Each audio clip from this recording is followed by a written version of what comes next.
story starts 20 years ago in Idaho, where I was stationed at an Air Force base called Mountain Home Air Force Base. I had gone about a year without a car, which was basically living in hell because the only town near us was populated mostly by people from the base, and you were 70 miles away from Boise. It so happened that someone was selling a car because they were moving to Japan, and they couldn't have a car built before 1990 or so. And it was a 1979 Datsun 280Z, which is a beautiful car if any of you know about it.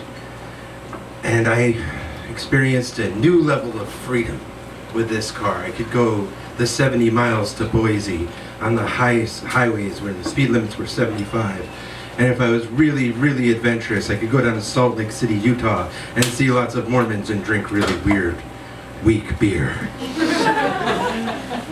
That being said, with my newfound freedom, I found a girlfriend in said Salt Lake City, and I started driving back and forth there many times.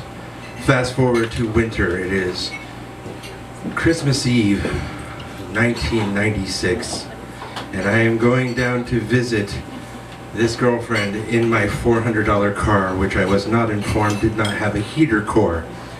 The heater core is very important because it not only runs the heat to your car but also the defroster. So as I was driving at roughly 85 miles an hour, I was trying to rub a tiny circle through which to peer at the highway. This was a less than successful ploy, as I could not see the highway very well at all, but still chose to look down and select a new tape to put in my fancy 1979 cassette tape deck. Guns N' Roses, if you're curious. And then I felt the wheel start to tug a little bit as I was mulling through trying to find my cassette tape, and I realized that I was veering off the road. This being the first rear-wheel drive car I had ever driven, I tried to counter steer and steer back up on the road, which anyone who's driven a rear-wheel drive vehicle knows will just push you sideways.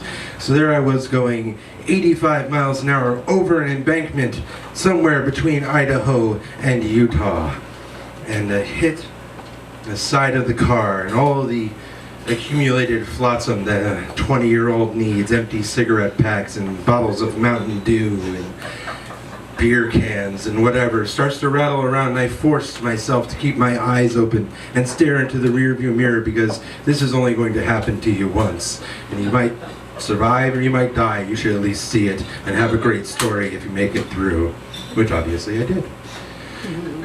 And the top of the car hits, and the back three windows of the car explode in a wonderful show of physics. And I hit the side of the car again, and the flotsam that fell to my side of the car fell past me again, pummeling me with these empty cigarette cases and beer cans and whatnot. Proceeding to roll once again onto the driver's side of the car and then the roof. And I was upside down, wondering why I was still alive and why my car was insisting on still running. I put my feet next to my ears in a feat that I could not possibly hope to recreate for you. And I barrel roll and kick the door open as I start to smell gasoline and fear things like movie explosions and whatnot. And I get myself out of the car and realize that I have probably survived because there is a fresh laying of about a foot of snow in the embankment that I fell down.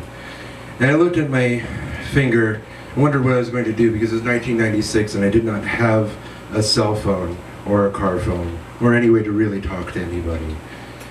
So I went up to the side of the road and stood and stared at my car.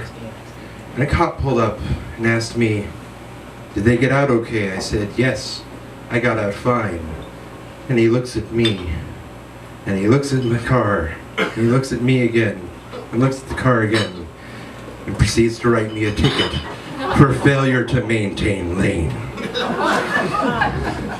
It is time to reroute.